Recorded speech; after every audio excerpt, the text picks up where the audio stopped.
উৎসবের অঙ্গনে আজ সবার আমন্ত্রণ, উৎসবের অঙ্গনে আজ সবার। বাঙালির 12 মাসে 13 পার্বণ, দুর্গাপুজো আসতে যেমন 57 দিনের অপেক্ষা, তার আগে কল্যাণীতে ঝুলন উৎসব শুরু হয়ে গেছে। এই মুহূর্তে আমি দাঁড়িয়ে রয়েছি কল্যাণ চক্রের মাঠে, আর কল্যাণ চক্রের মাঠে ঝুলন উৎসব হিসেবে তোমরা দেখতেই পারছো এবছরের নিবেদন দীঘার জগন্নাথ মন্দির বা পুরীর জগন্নাথ মন্দির তোমরা বলতে পারো। বেশি কথা বাড়াবো না, ভিডিওটা শুরু করবো। তোমরা এখনো অবধি যারা আমাকে চেনো না, আমি কৌশিক, তোমরা দেখছো আনকাট কৌশিক ইউটিউব চ্যানেল। চলো বন্ধুরা, বেশি কথা না বলে ভিডিওটা শুরু করা যাক। উৎসবের অঙ্গনে কল্যাণ চক্রের মাঠের সামনে আমি চলে আসলাম 4 তারিখ ঝুলন উৎসব হিসাবে।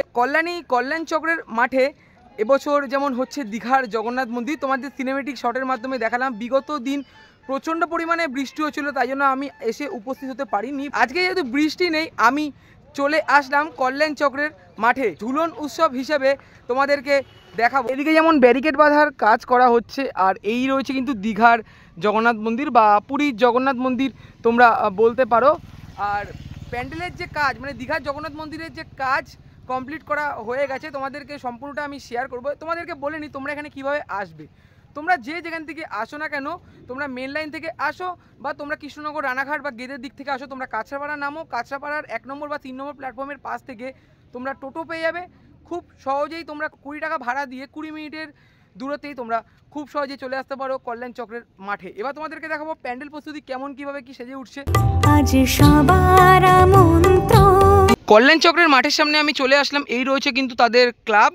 আর যদি তোমাদেরকে দেখাই, দেখো এই দিক থেকেই দর্শনার্থীদের ভেতরের দিকে প্রবেশ করতে হবে, তাই জন্য এখানে বাঁশ দিয়ে ব্যারিকেড মতন করে দেওয়া হয়েছে। দেখো এখানে যেমন বাঁশ দিয়ে ব্যারিকেড করে দেওয়া হয়েছে, তোমাদেরকে দেখাতে পারছি, মানে 3খানা লাইন মতন করা হবে, 1টা লাইন, 2টো লাইন, 3টে লাইন। এখন যেহেতু প্রচণ্ড পরিমাণে বৃষ্টি হচ্ছে, তাই জন্য যাতে কাদা না হয়ে যায়, ইটও নিয়ে চলে আসা হয়েছে, আর ইটগুলোকে এখানে পেতে দেওয়া হবে। আমি এই সাইড থেকে আস্তে আস্তে করে ভেতরের দিকে প্রবেশ করছি, তোমাদেরকে দেখাবো দীঘার জগন্নাথ মন্দির বা পুরীর জগন্নাথ মন্দির। ব্যারিকেড দেওয়া রয়েছে, তোমাদেরকে দেখাতেই পারছি। দর্শনার্থীরা এখান দিয়ে ভেতরের দিকে প্রবেশ করবে, এদিকেও বাঁশ বাঁধার কাজ হচ্ছে। আর আমি আপাতত দাঁড়িয়ে রয়েছি দীঘা বা পুরীর জগন্নাথ মন্দিরের ঠিক সামনে, দেখতেই পারছো তোমরা।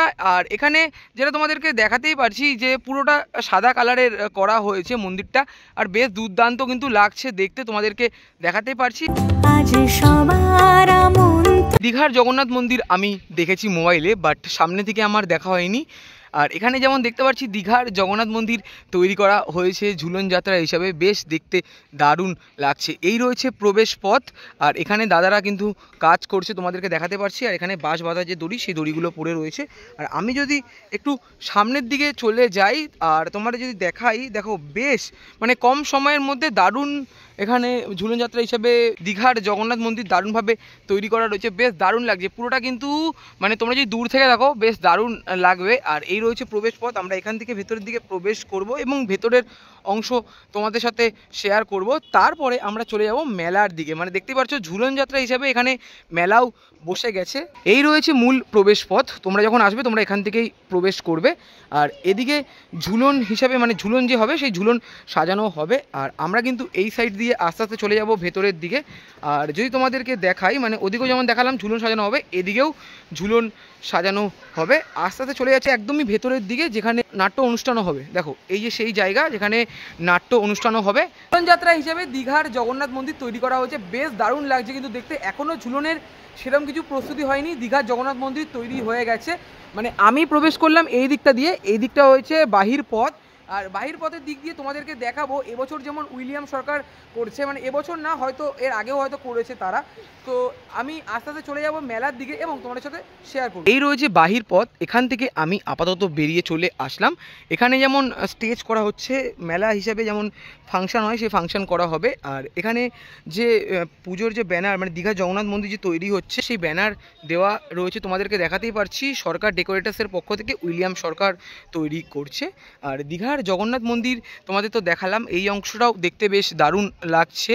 আর আমি যখন এই দিক থেকে আসলাম তখন এদিকের মধ্যে কাজ করা ছিল। আর এখন যদি তোমাদেরকে দেখাই, দেখো প্যান্ডেলের যে ব্যারিকেড, সেই ব্যারিকেড বাঁধার কাজও অনেকটা পরিমাণে এগিয়ে গেছে। এদিকেই হচ্ছে মেলা, মানে তোমরা যখন দীঘার জগন্নাথ মন্দির দেখতে আসবে, সেই দীঘার জগন্নাথ মন্দির দেখার পরে মানে তার ঠিক বিপরীত দিকেই তোমরা কিন্তু খুব সহজে চলে যেতে পারো মেলার দিকে। আর আমি কিছু ভিডিওতে দেখেছিলাম মেলার প্রস্তুতি পর্ব, এই রয়েছে মেলার প্রবেশ পথ। আমি বেশ কিছু ভিডিওতে দেখেছিলাম মেলা প্রস্তুতি হচ্ছিল, বাট আমি কিন্তু ওপেনিংয়ের আগের দিন আসলাম, তাই মেলা প্রায় বসেই গেছে। তোমাদেরকে দেখাতে পারছি এদিকে যেমন দোকান বসে, এখানে খাওয়ার দোকান, মানে মেলার প্রিয় জিলেপি থেকে শুরু করে এখানে রাইডস রয়েছে, নানা রকম মানে জিনিসপত্র কিন্তু বসেছে মেলায়। তোমাদেরকে যদি দেখাই, দেখো এদিকে অনেক রাইডসই কিন্তু বসেছে, নাগরদোল্লা বসেছে, যেমন ব্রেক ড্যান্স, অনেক কিছুই বসেছে, তোমাদেরকে দেখাতেই পারছি। আস্তে আস্তে করে দোকানগুলো কিন্তু বসছে। মেলার প্রস্তুতি আমি দেখালাম, তারপরে আমি আবারও চলে আসলাম দীঘার জগন্নাথ মন্দির তৈরি করা হয়েছে ঝুলন যাত্রা হিসাবে, তার ঠিক সামনে। আর যদি তোমাদেরকে ব্যানারটা আমি একবার দেখাই, দেখো শ্রী শ্রী রাধাকৃষ্ণের ঝুলন উৎসব পরিচালনায় কল্যাণ চক্র, এবারের আকর্ষণ দীঘার জগন্নাথ মন্দির। আর উইলিয়াম সরকারকে তো আমরা সকলেই চিনি, Malaysian twin tower, grand casino Lisboa, ব্যাংককের অরুণ মন্দির, তারপর এবছর কিন্তু করছেন মায়ানমারের সিনবিউম প্যাগোডা। আর তার সাথে সাথে সরকার ডেকোরেটার্স কিন্তু তোমরা দেখতেই পাচ্ছ কল্যাণ চক্রের মাঠেও পুজো প্যান্ডেল করছেন। কল্যাণী কাঁচরাপাড়ার মাঝামাঝি কল্যাণ চক্রের মাঠে প্রস্তুতি হচ্ছে দীঘার জগন্নাথ মন্দির। এই তো ছিল আজকের ভিডিওটা তোমাদের কেমন লাগলো অবশ্যই তোমরা কমেন্ট করে জানাতে পারো। এই এতদিন প্রচণ্ড পরিমাণের বৃষ্টি হচ্ছিল, সেই বৃষ্টিকে উপেক্ষা করে আমি চলে আসলাম এবং তোমাদের সাথে শেয়ার করলাম। ভিডিওটা আমি আর বেশি বড় করলাম না, ভালো লাগলে অবশ্যই লাইক, কমেন্ট, শেয়ার এবং সাবস্ক্রাইব করে আমার পাশে থেকো। তোমরা সাপোর্ট করলে ভিডিও বানাতে ভালো লাগে। দেখা হচ্ছে এরকমই কোনো ভালো ভিডিওর সাথে, ততক্ষণের জন্য টাটা।